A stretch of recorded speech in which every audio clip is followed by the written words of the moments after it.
All right, today I want to talk about one of the major concepts we utilize to diagnose and treat many of the running injuries we see. That's a concept we call know your neighbor, or more technically, regional interdependence.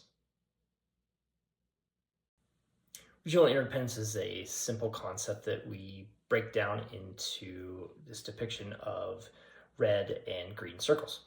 Green circles meaning areas that we need to increase stability because they're trying to move too much throughout a normal movement pattern, and areas in the red circles that are needing more mobility because during normal movement we are tending not to move them enough. So if we go into a little bit more detail here, we can start at the top and we can say, let's start with the green circles.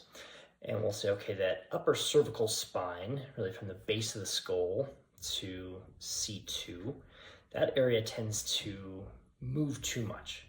We tend to make up for areas below it that don't want to move as much, and therefore we really crank that motion through there. We get that forward head position and crank that section back to try and get our head lined up and our eyes level. That can lead to a lot of headaches and just tension in that area. If we move down to the next area of green, we look at the lumbar spine. Lumbar spine, we all know, is one of those really common areas for people to injure. And for runners, this is an area that we really need to increase the stability, because not only does it anchor our ribs down when we have good stability there so that we breathe properly through our diaphragm, but it also anchors our pelvis in relation to that rib cage, and therefore holds the pelvis still enough so that we can move the hips through a proper range of motion and really access the powerful muscles of the hips for hip flexion and extension, which is key to running, as well as our lateral stability. So we move down even further to the knees. Again, another area common for injuries, and you'll see that commonly through the green areas, that those areas that we need more stability in because they have a lot of mobility tend to be the areas that we injure with overuse injuries. So the knees, obviously we lack a lot of that side-to-side stability or rotational stability that we see that cause mechanisms such as ACL tears or other ligamentous injuries. And so we really need the segment above and below it to move well so that we can take some of that strain off of that area, and we need to increase the stability to that area.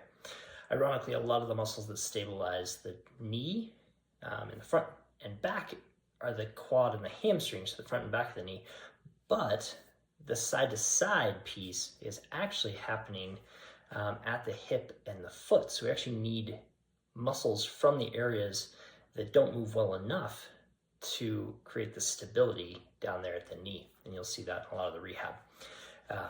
We move down to the foot, we start thinking plantar fasciitis and shin splints. And I say shin splints when we talk about the foot because that's commonly done via the posterior tibialis muscle that really slides down along the shin, but then it grabs onto the foot like a hand and holds that arch up. And so if that foot is being asked to create more movement through the gait cycle because the ankle's not mobile enough to roll through naturally, then we will get that excessive pull on the posterior tibialis, and that can either show up as pain that looks like posterior tibialis right there in the medial arch, or even up at the shins. So, again, injury due to decreased stability in an area because another area is not moving well enough. So then if we back up to the red areas, so the red areas would at the top would be the shoulder girdle and rib cage thoracic spine region. We commonly don't move well enough there. We really need that motion, especially in rotation and flexion. We're really good at getting stuck into extension in those areas, and then protraction of the shoulders. And so we try and correct that protraction of shoulders by lifting the rib cage up and locking it up even more. And as runners, we really need that rotation through those shoulders to run properly. get that weight transfer side to side. We also needed to take that pressure off the cervical and lumbar spine, and those demands were put on those areas. Lumbar spine is not designed to rotate.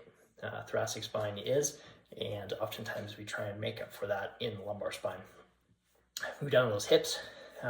Hips are the powerhouse of running. So we need that full extension, full flexion. And if those are locked up in either of those two directions, most commonly in extension, then we'll find that motion usually through our lumbar spine, which A is detrimental to the low back, and B is detrimental to the actual power that we can put down because we don't get to access those strong glutes. Move down to the ankles. Those ankles are just chronically stiff in runners, and part of that's because we just pound on them day after day. So we just need to be very diligent at keeping them mobile and making sure when we do mobility work, we're actually sending the mobility through the ankle, not through the foot. So in a short, brief synopsis there, that is regional interdependence. You're going to see a ton of that concept coming through in both the mobility and stability work that you'll do through the different injury protocols, through the different movement preparation type exercises, through the strength work. You're going to just see that trend throughout. So hope that helps you to kind of understand why you're doing some of the things you're doing. And again, one of the key concepts, regional interdependence.